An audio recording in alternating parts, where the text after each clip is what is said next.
एक साइड हो जाओ। भैया आप थोड़ा सा इस साइड। अरे देखो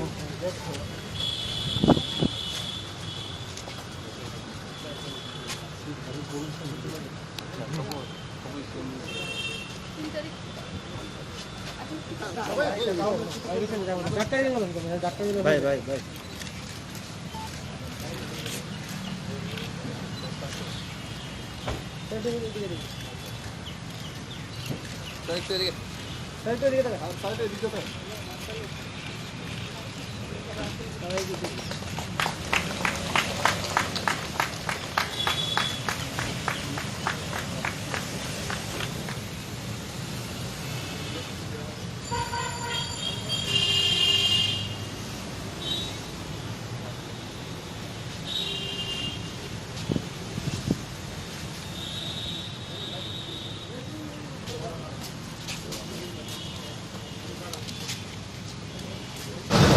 এগুলো ইন্টারসেপ্টার ভেহিক্যাল। আমরা অত্যাধুনিক ট্রাফিক পুলিশ ব্যবস্থার জন্য এগুলো ক্রয় করা হয়েছে। পুলিশ মডার্নাইজেশন ফান্ড থেকে সেটা আসে। ত্রিপুরাতে প্রথম এই অত্যাধুনিক স্পিড মিটারের সঙ্গে সঙ্গে স্পিড কন্ট্রোল করা, দেখা 500 থেকে 550 মিটার দূর থেকে সমস্ত গাড়ির নাম্বার প্লেট সহ ডে নাইট ক্লিয়ারিটির সঙ্গে চলে আসা, তার মধ্যে চালান, তার মধ্যে ড্রিঙ্ক অ্যান্ড ড্রাইভ, ড্রিঙ্কিং করা হলে তার চেক করার জন্য ব্যবস্থা, সে সবগুলো অত্যাধুনিক পদ্ধতি তার মধ্যে রয়েছে। আর আমরা বিগত দিন লক্ষ্য করেছি যে বিশেষ করে আগরতলা থেকে সাবরুম যে নতুন রোড হয়েছে প্যাটশোলডাউন, তার মধ্যে মানে স্পিডের কারণেই 90% অ্যাক্সিডেন্ট হচ্ছে।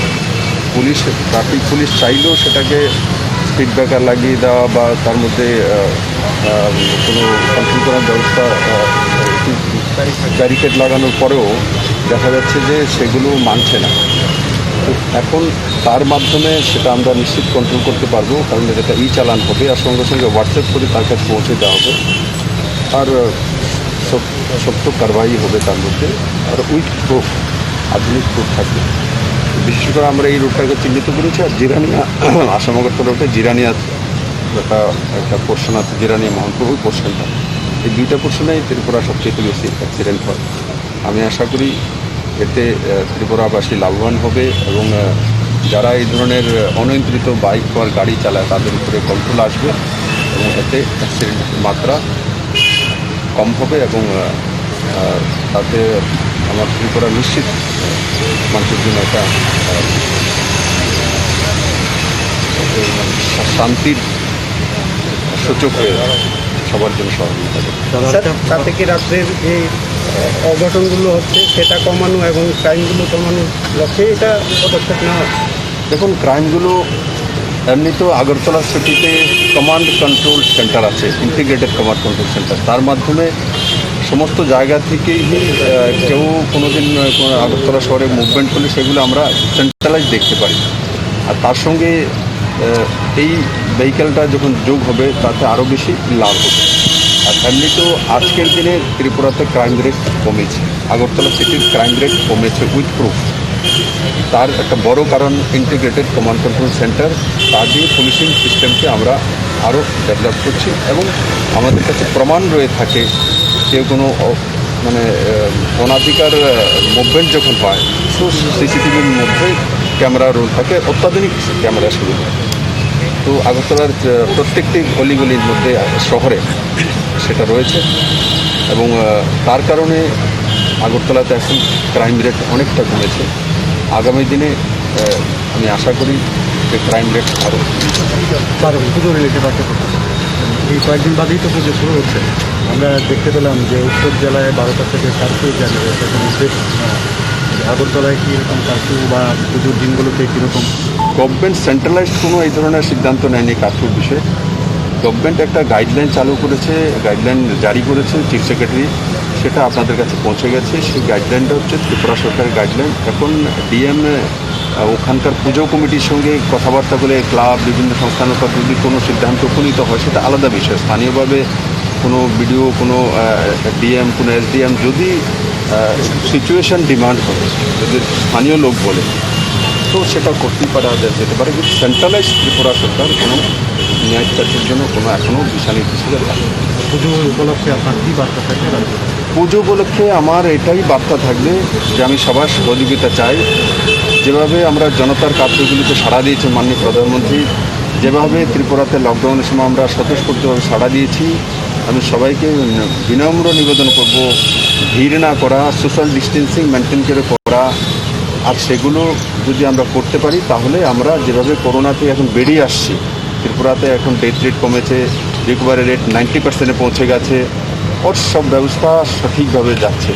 হোম আইসোলেশনে মানুষ এখন ঠিক হয়ে বাড়িতে চলে যাচ্ছে, পরিবারের সঙ্গে থাকতে পারছে। এই সবগুলো ডেভেলপ হয়েছে, একদিনে তো হয়নি। সেটা যাতে কোনো মতেই কেরালার কপি না হয় পঙ্গলে, সেই জিনিসটা আমি সংবাদ মাধ্যমের মাধ্যমে প্রচার করার জন্য বলবো যে করুন দুর্গাপূজা, যে গাইডলাইনটা মেনে করুন, সোশ্যাল ডিস্টেন্সিং মেনে করুন, আর একাট্টা হয়ে না বেরোনো, কোনো জায়গায় একাট্টা হয়ে ভিড়ে না দাঁড়ানো। দেখুন, আমরা অনেক সময় বেরোই, আমার পরিবারের সঙ্গে আমরা জানি যে আমার 5জন পরিবারের লোক আছে, এই 5জনের মধ্যে কেউ হয়তো বা হয়নি বা হয়ে গেছে, তবুও এই 5জন যদি একটাতে তেমন কোনো অসুবিধা নেই। কিন্তু আমি যেমন দুর্গাপূজাতে বেরোবো, কে কোথা থেকে এসছে কোনো জানাই নেই। 2জনও যদি একত্রিত হয় তাতেও প্রবলেম হতে পারে, 3জনও যদি একত্রিত তাতেও প্রবলেম হতে পারে। তার জন্য নিজের জীবন সর্বোপরি। পূজা তো প্রত্যেকবার আমরা করব, মা বলেনি যে পূজা করতেই হবে, মা তার সন্তানকে বাঁচিয়ে রাখতে চায়, সেটা হচ্ছে মূল ধর্ম। সেই দিশাতে যাতে আমরা সবাই মিলে স্বতঃস্ফূর্তভাবে কাজ করি। স্যার, আজকে অত্যাধুনিক গাড়ি কয়টি দেওয়া হয়েছে এবং আগামী দিনে কি এরকম গাড়ি আরও রাজ্যে প্রদান করার কি কোনো রকম পরিকল্পনা রয়েছে সেটা সরকারের? দেখুন, আজকে 2টো গাড়ি দেওয়া হয়েছে, তো আগামী দিনে আরও সেই ভেহিক্যাল কেনা হবে। এখন 2টো দিয়ে আমরা স্টার্ট করছি। ধরনের অত্যাধুনিক ইন্টারসেপ্টর ভেহিক্যাল, আরও পুরো পুলিশ মডার্নাইজেশন, আমরা অনেক ইকুইপমেন্ট আমরা ওয়ার্ক অর্ডার দিয়েছি, তো সেগুলো আসবে। পুলিশিং ব্যবস্থা যাতে উন্নততর ব্যবস্থা হতে পারে, মডার্ন পুলিশ ব্যবস্থা।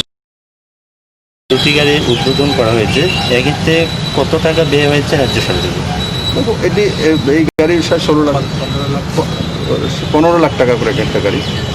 তো এমন আগে আরও এই ধরনের অনেক ব্যবস্থা।